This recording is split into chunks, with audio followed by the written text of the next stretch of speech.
Amen.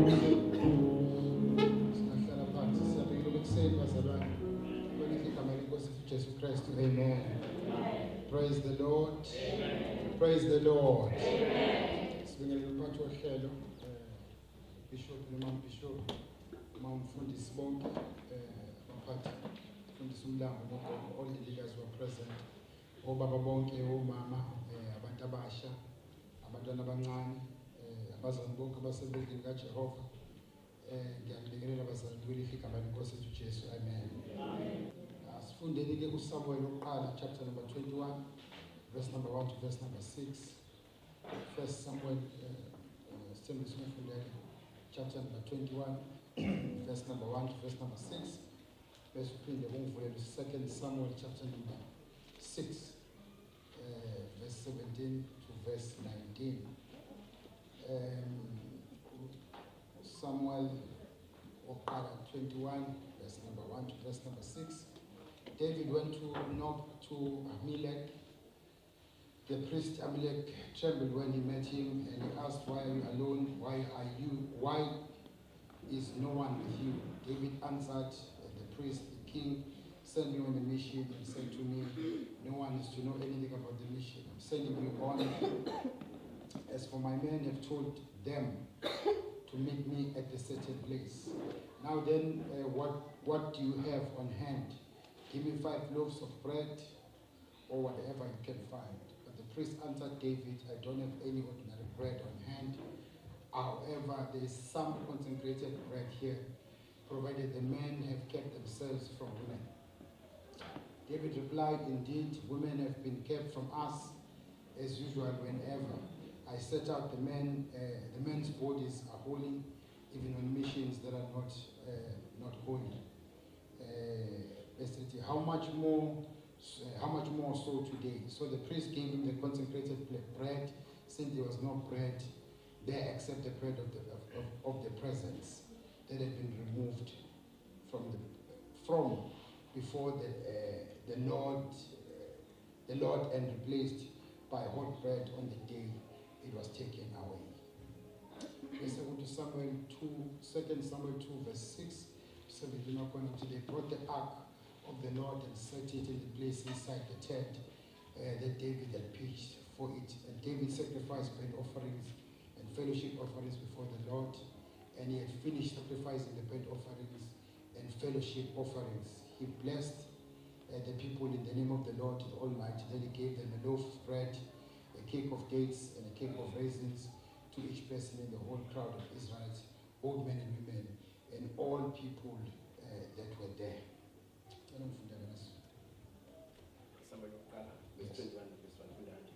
uDavide wayeseya eNobi uAhimeleki umpristi.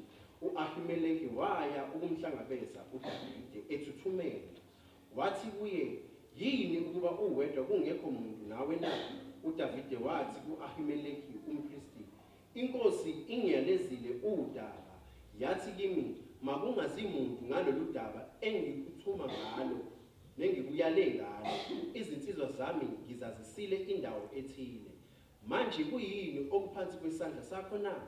Nginike esandleni sami izinkwa ezisihlanu noma kuyini okukhona." Umpristi waphendula uDavide wathi, "Asikho isinkwa esivamileyo nje kuphela kwesandla.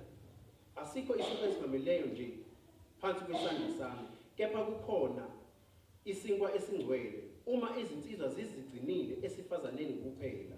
uDavide wamphendula umpristi wathi, "Impela abesifazane bavinjelwe ithina ngalezo zinsuku. Izinto zezinsizwa zazingcwele ekuphumeni kwami noma kuyindlela evamileyo nje. Izinto zazo zisengcwele nanamuhla." Umpristi wayesemnika isinkwa esingcwele ngokuba kwakungekho sinkwa lapho, isinkwa sokubukwa kuphela ebesisusiwe phambi kukaJehova ukuba kubekwe isinkwa esisashisayo mhla sisuswa. Second Samuel chapter 6, 17 to 19. Bawungenisa umphongolo kaJehova, bawubeka endaweni yawo phakathi kwetende uDavide alimise wona. uDavide wanikela ngomnikelo yokushiswa nangeminikelo yokuthula phambi kukaJehova. uDavide eseqedile ukunikela ngomnikelo wokushisa nangeminikelo yokuthula wabusisa abantwana egameni likaJehova sebawile wababela bonke abantu esixubini sonke sakwa-Israyeli abesilisa nabesifazane kwaba yilowo nalowo ucezu lwesinkwa nesicubu senyama nesigaxa sezithelo zomvini ezomileyo base behamba abantu bonke baya kwaba yilowo nalowo ekhaya lakubo. Siyabonga. Bazalwane ngiyabonga kakhulu Sithembiso. Bazalwane la sifunda khona kuseni namhlanje kafishane I want us to look at Christ as the bread. Noma namhlanje indaba yami ivezwe uJesu eyisinkwa fulfillment of the bread that was missing empilweni yabantu bakaNkulunkulu. When you read the Bible you understand ukuthi isinkwa iBhayibheli nalikhuluma ngaso ungakuthathi njengesinkwa ezidliwayo abantu bese beyasutha. You must always know ukuthi behind that bread ukhona uNkulunkulu ayefuna ukuveza ngamamazi. It was an introduction of Christ engakafiki uJesu kodwa kuvezwe isinkwa. There are a lot of verses in the Old Testament la iBhayibheli likhuluma khona ngesinkwa. And mawufunda iBhayibheli you understand ukuthi alikhulumi nje ngesinkwa just because it's bread. But likhuluma ngesinkwa later on you realize masu analyze ukuthi no uNkulunkulu engakhulumi nje ngesinkwa kuphela uzwa late ukuthi badla imana kodwa bese uzwa kuTestament elisho ukuthi obaba beni badla imana kodwa bafa. Then you realize ukuthi kwale imana abebeyidla at the time ebasuthisa kodwa kahle kahle kwakumengezela ukuthi sikhona isinkwa sokuphila esizayo abazothi babezidlile noma befa kodwa benze njani baphile. Malibonke igama lenkosi. Ngamamazi ke siya ePhasikeni uJesu sonke sifuna umbone eBethel. Kodwa namhlanje ngifisa simbuke nje uJesu eyisinkwa sokuphila esifika kubantu bakaNkulunkulu bese senza umehluko. Now uDavide ke la utholakala edla isinkwa sabapriest. uDavide wayengasiyena umpriest. Wayengekho ofisini lobupriest ukuthi angadla isinkwa sabapriest. But uDavide uphula umthetho udla isinkwa sabapriest. Now mawufunda imithetho yayingekho irule yokuthi umuntu ordinary angadla isinkwa sabapriest. Yes, there were rules ukuthi abapriest baziphatha kanjani babezodla lesinkwa. Kodwa it was not the rules for the public, kodwa it was the rules for the priests. But uDavide yena ukhuluma nompriest ukuthi no sinikeze yabona isibindi sika Davide uthi khonani uthi omunye ayasidla isinkwa edliwayo kodwa khona isinkwa edliwa abapriest. Uthi uDavide hayi kodwa siyamitha ama requirements lethani.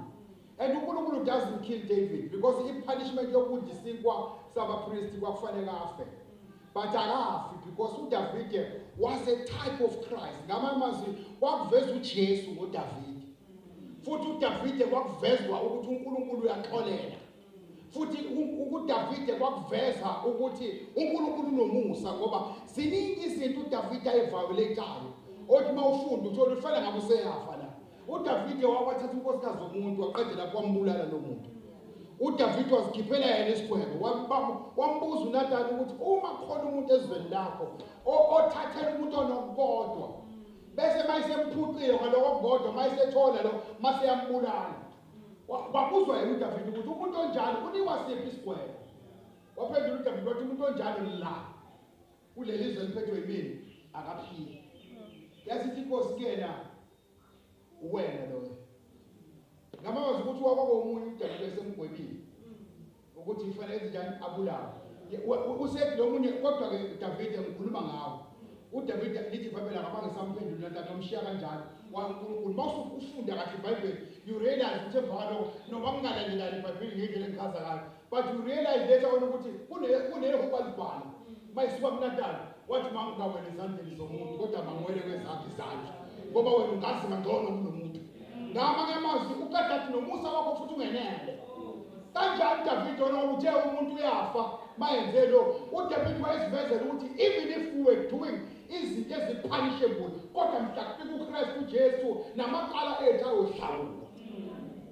Ngamanye amazwi uDavide was prophesying ukuthi Le mpilo esiyiphilayo esikhahlana ukhona umthetheleli ozayo oyofika sithwalela amacala ukuze noma sesibhekile kodwa yena afike uJesu bathandekayo noma singakholwa sizalwa uzube na 75 years ngeke usurvive uJesu engeke. Ngisho mavuke kuseni ubhale kudayari ukuthi ngivuke ngathi good morning ngathi how are you ubhale every law of your day ngeke uqede usuku ungenza into ephambene nomthetho kaNkulunkulu. Futhi uthi ngithi kuba deeper kancane mawufunda iBhayibheli imithetho kaNkulunkulu siyiviolate nangokucabanga. Because some people will say Bishop mina ngikuthini utshwala mina angixabani namuntu. Lithi iBhayibheli uJesu uthi mele ucabangile sewenjani sewenzile la endlini umuntu ona 14 years kade emviolate uNkulunkulu. But no one has ever been punished.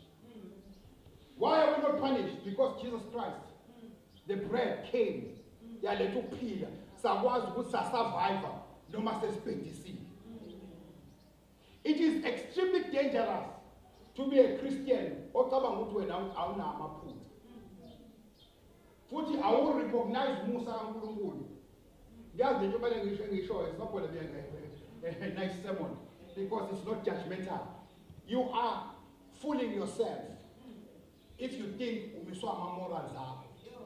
Ama-morals ahluleka ukuthatha intombazane esihlolwayo ayise ezulwini ilahle ihlolo injalo iziphethe kahle ilale ekhaya ivuke ekhaya. Ama-morals ngaphandle kwawo ahluleka ukusiza izwe kwaze wafuke kwakhona abafarisi nababhani nabasadusi abantu abehleli bebala yonke into eyenziwayo kodwa still babengakhona. Ngamanye amazwi uJesu Kristu akafikanga lesinto esikhuluma ngaso namhlanje. Ngabe thina sikwazi uma ngabe sesafa inqwaba yethu. Because kunezinto okumuzenzile ungakwazi ukuphila. Kunezinto uma uyikhulumile ungakwazi ukuphila. Ngiye ngithi isizini esiphila kuyona moyiqhathanisa namasizini akudala thina we are blessed. Kunabantu abafa befele nje baqamba amanga. KuseBhayibheli kunabantu abafa befele nje baqamba amanga. Hayi ukuthi baqamba amanga ngento yomunye umuntu ngento yabo. Yibona abathembisile bazodayisa umhlaba. Balethe imali ngeke umbone lo ndaba. Bafela hayi umhlaba abantu abacelwanga owabo umhlaba. Bazivolontelile bona. Bafela nje wafika indoda yaqamba amanga kwabuya lwesibili kwathiwa ngabe kunjalo lo wafela ukuthi nje impela uqinisile naye wenza njani kwathiwa inyawo zokade beyombela indoda yakho. Nazi la ngamamazi nawe uyojoyina abantu indoda yakho. But we are living in a season now la ukwazi khona ukuvula ifastela uthuka abantu ababhothini ubathuka usungazi ukuthi ugcina uthini uzusala lento emhlophe la ngokusukhulume kakhulu uzutshela emsebenzini ukuthi kunento emhlophe la ukhumbula isikade ngithuka abantu wesimini angazi uma lengizwe bathandekayo kodwa awufike emsebenzini usaphila lo Jesu uyakugada noma sewenza ihlazo elikhulu kodwa still uyakugada. Sometimes ukuduka ungayisontweni kuphele 4 weeks kodwa kusho umuntu kwakho ngoba lo Jesu uyagada noma usagqibile kodwa kunjani yena akakhathali umuntu athi andile kuyini umuntu ungazomlandela kangaka. We've got to appreciate what was done. Sometimes we are rushing to celebration here Passover Bishop. We don't appreciate umsebenzi uJesu awenze empilweni zethu. And if we are appreciating what God has done in our lives, we will even have grace to those people who are still failing. Because now understand, ufana nomuntu okholwa ukuthi usize uJesu kodwa umsize ngoba. No, we must have the attitude ukuthi usizile uJesu because we are stand. No, ungathatha uJesu bethi uthatha nomsebenzi wakho ukuhlanganisa endaweni ukuthi hayi kodwa nami ngimpushile uJesu. uJesu uyena ukusizile nje bese uthi udumo liyakuyena lonke. Now, uma ufunda ke lithi iBhayibheli badla isinkwa uDavide engafanelekile. Now, I've been puzzled for years trying to understand ukuthi yini eyenza uDavide ayeke zonke izinto awufuna lezi esibekela abapriest.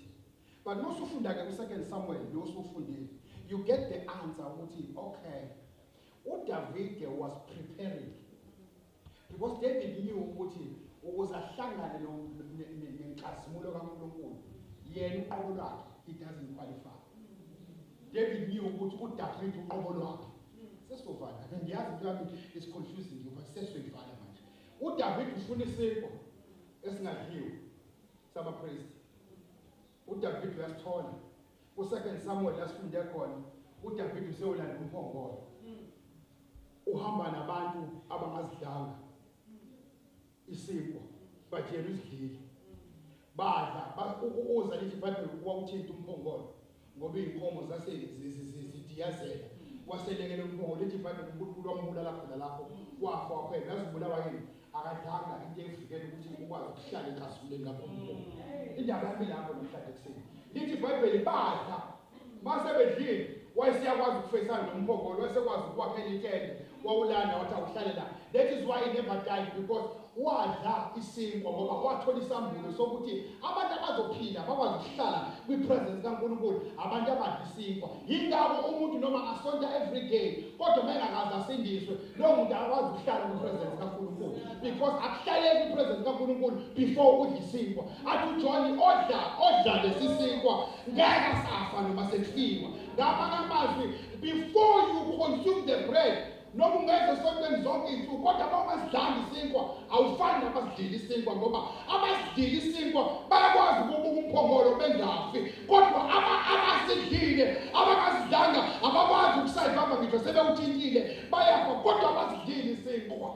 Bathi babehlangana nomphongolo ukuthi umphongolo siyazana nale ndoda wayebengafi yiko babona lo mphongolo sasikhona sona leso sinkwa. Ngamanye amazwi isinkwa singaphakathi sasikhuluma nesinkwa esemphongolweni bese sithi siyazana bese kungafi umuntu kodwa bangazidlanga isinkwa. Ingakho uDavide badla imana kodwa bafa because babengaqondi ukuthi sidla ipresence kaNkulunkulu. Ngamanye amazwi when we get Christ sisondezwa eduzane. Ingakho lithi iBhayibheli we are seated with Christ in the heavenly places. Ngamanye amazwi maye sadla sihlale ebukhoneni benkosi. Umuntu osedlile akasho ukuthi usekhona kodwa uthi ukhona. Umuntu osedlile akamlinda azafika ekseni kodwa osedlile uthi sinaye. Osedlile akabi charged up mayisengene esontweni kodwa uba charged up noma engeke esontweni ngoba kunjani singaphakathi sini. Kuyingozi ukusidla ungaqondi ukuthi udlile. Kuyingozi ukuhlala uhamba udla isinkwa kanti akwazi into wayidla namandla kangakanani. Because uzodlala abantu ubudla into ephilisayo. Ufika umuntu owadla isinkwa usefaka izintambo ezibovu. Kwenzakalani? No, ngathi ngihambe ngiyozama. Abisinkwa okudlile ngoba siyaphilisa. Kwenzakalani? No, wadla into. You see, thina ke sinomusa ukuthi abanye basibona bangasidla. Thina kodwa sasidla. Mofast forward ke iBhayibheli lithi ke Bethlehem. Nakhona futhi mawufunda yabona indaba esesinkweni. Because iBethlehem the meaning of Bethlehem lithi uthi indawo yesinkwa. You say uNkulunkulu wenza ukuthi kwaphela zonke indawo la ngazalelwa khona uJesu kodwa kwafanele azalelwe kuba azalelwe endaweni yesinkwa. Nakhona futhi wangaya esibhedlela la kuzalwa khona abantu wazalelwa in a fitting place ngoba lithi wazalelwa esitebeleni in a fitting place. Ngamanye amazwi uNkulunkulu wasitshela ukuthi sengilethe isinkwa endaweni yesinkwa. Futhi asofikele esibhedlela kodwa sofika la kudliwa khona ngoba abazolungisa isinkwa noma bedla kodwa ngeke basafa. Wavala uHerod yethu uzama ukuvala kanti akazi ukuthi ufeze ihlobo likaNkulunkulu ukuthi lona ozayo akakazi ukuthi akazalelwe esibhedlela uthi ngiya endaweni la khona abantu bezodla khona ngoba isinkwa sokuphila malibonke igama lenkosi osidlile bese ethi uJesu naye athi sesishayile isikhathi sokuthi indoda yomuntu ihlethulele nina athi mabedlela athi mbuya nobe nihlala kini nami bese ngihlala kini. Ngamanye amazwi masidla lesi sinkwa sidla into ehlala kuthina.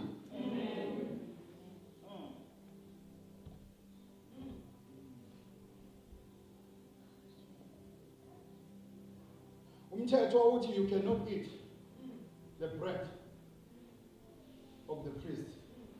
But umusa kaNkulunkulu wahlephula wathathana nidle. Ngaba amazwi umthetho ovimba kodwa umusa ovula umnyango. Umthetho uthi thou shalt kodwa umusa kaNkulunkulu uthi eat because mawudlile uphile. There are people who are sitting here abasaphila izinkwa virgin ukuthi basidle lesi simo. Umuzwe efakazi ethi mangabe inkosi ithandile okwenzeka nono abazidlela isinkwa bayazi ukuthi bahleli umuntu othandayo ngaphakathi kubona. Abantu abangaqondi ukuthi badlani uvezwa yonke into yabona bazalwane abantu abangayiqondi lento ave bethanda ukuyitransfer yonke into ethi uNkulunkulu. One of the weaknesses we have as human beings ukuthi nalapha fanele abe actor khona into siyithatha siyise kuNkulunkulu. Ayivele ngayiyekela uNkulunkulu bazalwane khona into engayekela uNkulunkulu. Khona into edinga nje ukuthi wena uact ngoba uNkulunkulu ungawula ngaphakathi kwena. Ukunikeza ipower le empowerment ukuthi wenze njani uact kuyona. Khona ukuthi ingane mayishuka ukuthi uvele wayekela ingane ukuthi mayishuka. Siyathanda ukutransfer responsibility yomuntu. Sise kubani? Malibonke igama lenkosi. Ingane eshupa yenziwa njani bazalwane iyakhuza. Yabona igama yakho lesengise uNkulunkulu. No, ikhuza. Ikhuza ukuthi bese discipline. Hayi ngifuna ukutshaya ngeke ngiyafuna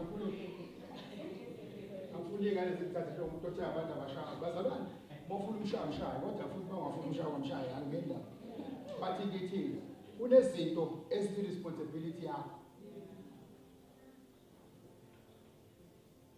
kunezinto efanele uyikhulekele khona izinto efanele uyikhulume ngomlomo wakho because sihamba nesinkwa esiphilisayo khona izimo efanele uyikhulekele bese uyungivula amehlo uthi yabona manje sesithandazile manje sefanele njani ngidile nayo lento head on ngoba ngihamba nento ephilisayo.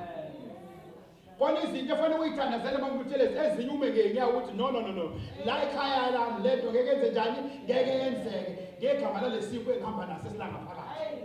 Sometimes sikhulekela into efanele ngabe siyayikhomba ukuthi no lento cannot happen here kodwa uthola ukuthi sothi hayi so soyithandazela and let me tell you God will not respond on issues that are supposed to be resolved by yourself. Because uNkulunkulu uthi bazalwane kuningi esikwenzayo sithi uNkulunkulu uyena ozobona kodwa uNkulunkulu ufuna thina sezinjani silungisele thina. Thina sincane ukudla imali thina. Ifike mhla ka 15 siyiqede yonke mhla ka 18 19 20 ngomhla ka 1 mhla ka 15 mayifika ya umhla ka 19 asikuzwa sithi uNkulunkulu akayibonele ebalini yakho. Kodwa mhla ka 20 mayisiphelile angivele ngathi wena Nkosi uyazi hawo ngesikhathi ifika ngiyamhlonipha ukuthi mayifika mhla ka 15 athi wena Nkosi njani uyazi no abasho lutho ngomhla ka 15 kodwa ngomhla ka 20 mayisiphelile uthi wena nemhlanje zakhe uthi wena Nkosi wazi konke leyo nto leyo ithi wena Nkosi wazi konke ifuna uyobhajeta uhlele phansi calculate ubani ukuthi imali yami imosheka kuphi. Angazi bona ngane sende mbathani kahle. Yes, we pray ngayo yonke situation. Kodwa ezinye izinto zifuna wenze njani? There's a pastor was speaking about miracles before. It is the biggest fear of anyone who's praying for someone who's sick, especially my disability bonakala. Wathi wonke umuntu uyakwazi ukuthi ngegama lika Jesu phila. Wathi kodwa inkinga isekuthenini mawusuthi kuyela sukuma. Wathi ngoba yethu ithi you are healed in Jesus name. Kodwa uyawutshekile. Wathi bambala bakholwa ukuthi sukuma uze la kimi. Uthi ngiyetshekile la. Uthi sonke sakwazi ukuthi wathi uthi inkinga yethu la. Uthi thina sifuna uNkulunkulu esahleli phansi lo muntu. Alikhodi siyabe sithi hayi ngokusaqonzile sukuma. Wathi sisoze what anyone with a gift of healing uyatshela ukuthi ngimbiza unyawo lisatshekile ngithi woza phambili. But abantu uzoza kanjani bo athi know the power esila endlini njengamanje ngithi woza phambili. Uthi bese ubona umuntu eqhwaqa ngonyawo lakhe uthi abanye baqala bexhuka. Athi no musukusaba woza.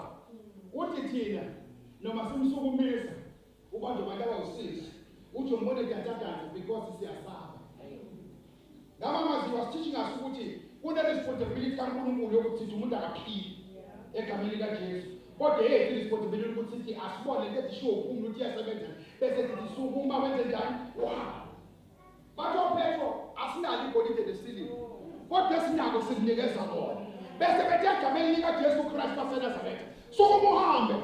Ngamazi abanasikhathi sokuthi bethi no thina sinayo yonke into.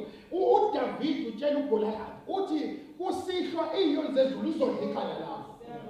Usethi omunye nginyoni mina ukuthi ukwazi ukungibhadela ihlilingi. Uyamshaya ngehlilingi. Asinayo iproof ukuthi umuntu angabelwa isihlilingi. No, umuntu omude kangaka asinayo iproof ukuthi angabelwa isihlilingi. Lithi iBhayibheli wawa alisho ukuthi wafa. Lithi wawa. Ngamabazi umsebenzi kaNkulunkulu ukuthi weGoliath wena David uzobuyisela le giant phambi kwakhe. Kodwa ukuyibulala it's your job my boy, it's not my job. Ngoba lithi iBhayibheli wawa bayisewile wayiseyile. Wathi uNkulunkulu usebenza umsebenzi wathi thatha isodwa wathi njalo wayiseyamsika. Imali efuna ukuyisela libulawele lihlinzele liphekele libethele etafuleni kodwa linesima ngaphakathi. That's the problem of the church. Sina sifuna ukuhlala nje zonke hayi sithandazi kwabazalwane makushisa endlini musu ukuthandaza phela amafastela in the name of Jesus sapho ukushisa nokufuthi enze njalo bazalwane sukuma owenze njani uvula amafastela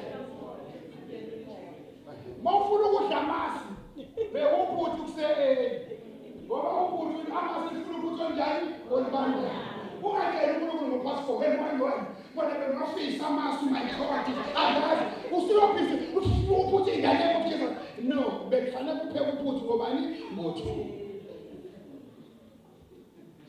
There's a responsibility of man and there's a responsibility of God. Khona imphuthi babuzwa asiye emsebenzini isikhona uNkulunkulu sizoshada engasebenzi.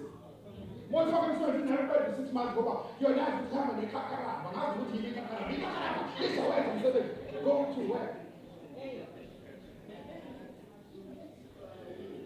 Because there's a part ethi uNkulunkulu emayise uNkulunkulu siyamthemba but khona izinto eyidinga abantu bazalwane.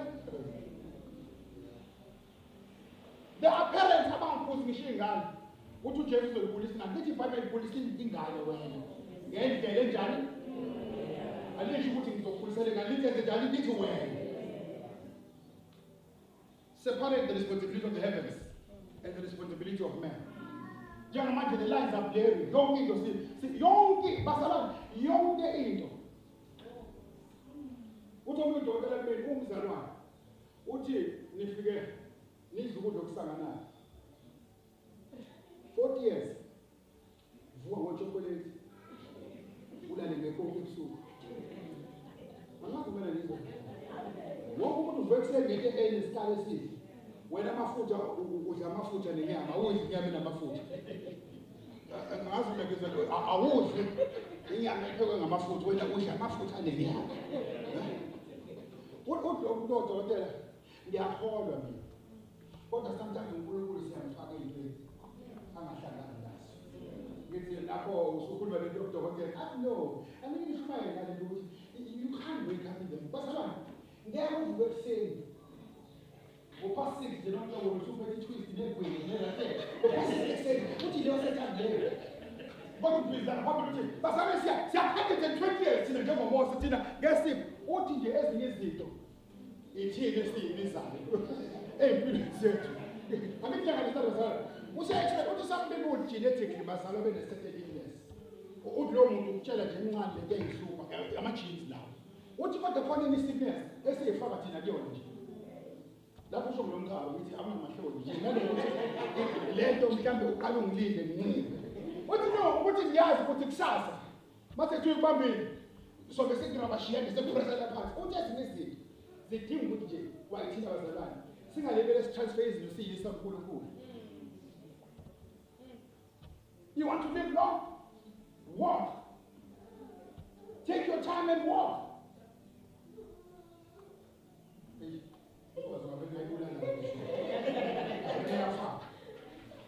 You want to live long?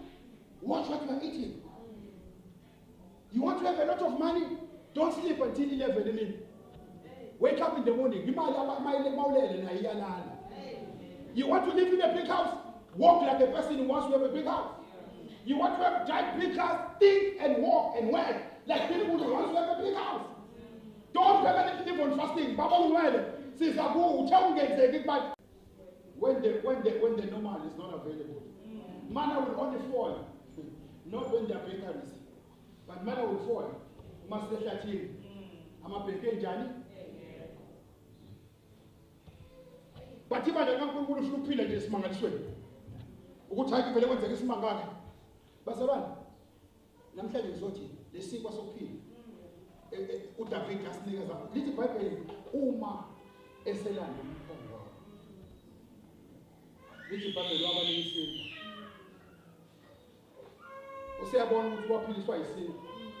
Mase ulandile umphongo usufikile. Lithi sizo sonke ababekhona wabanikazi isinto bathi dlala ngoba lento esifikile ngeke ukwazi ukusurvive mawungadlali isinto mina ngiyaphila ngiphiliswa isinto ezidlile. Oh, what a revelation. Uthi mina nje ku-affect lethi ngisamile ngoba umphongo lo sewubuyile ezweni ngoba lithi iBhayibheli wakwawusaba mfundisi umlaba wake wawuyeka wahlala komunye umuntu wathi le nto le iyabulala and lithi iBhayibheli wayemdinela uNkulunkulu ngoba walimala wakufukuza wathi why ubulala ukuza because ubesiza wena wathi uNkulunkulu phuma ngento lithi iBhayibheli wathi uDavid le nto iyabulala ngiyifuni la wayihlalisa komunye umuntu uyilanda nje usethole i-report ukuthi le nkosi mala ngoyinikeza umphongolo uNkulunkulu wenza amasho imanga ayibusiseka ayibusiseki uNkulunkulu usephakamisile uthi uDavid iphakanyiswa uthi lo mphongolo omnikeza wona uDavid ngamthanda kodwa wengalebele eGrayisi kodwa ukuba umuntu ezosho amasho lithi akusamse ngiyamphupha wanelebeza ukuthi lo muntu omnika umphongolo sizokutshela ukuthi uyakhula ayizokudlula ngoba njengoba ehleli nomphongolo unjalo uyaphaka lithi iBhayibheli wathi then siyawulanda manje lo mphongolo ngoba kanti nginesitebisa lithi wawulanda wasiyakhumbula ukuthi kodwa iyabulala le nto imphilisa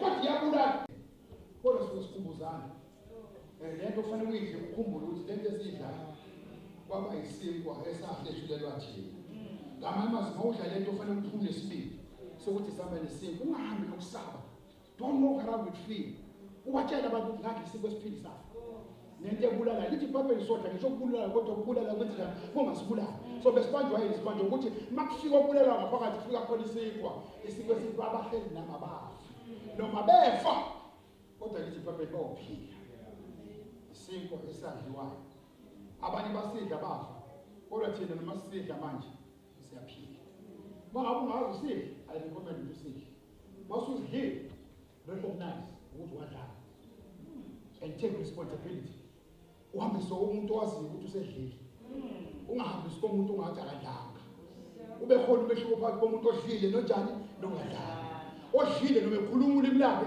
akashiya abantu befile ngoba kuyazwakala ukuthi khuluma umuntu odlile umuntu odlile akashiya abantu bexabene bengezwani kodwa umuntu odlile ushiya kunokuthula umuntu odlile akahambi nje lemgaqweni ngathi ufana nabantu abanjani asifani nabantu abangadlanga ngoba kufanele kube khona umehluko phakathi kuthiwa no indlela okhuluma ngayo uyazwakala ukuthi khona into wayidla nendlela ohamba kanje in public iyaveza ukuthi webaza uba bese recognize basadlala ngabe nabantu abashuphayo asibakhuze esontweni ngoba ungathi ba usuqala usicabanga ukusangana ukhumbula khona into engayidla sengiyahamba kule ndawo ngoba iyakhuluma lento esayidla ngaphakathi.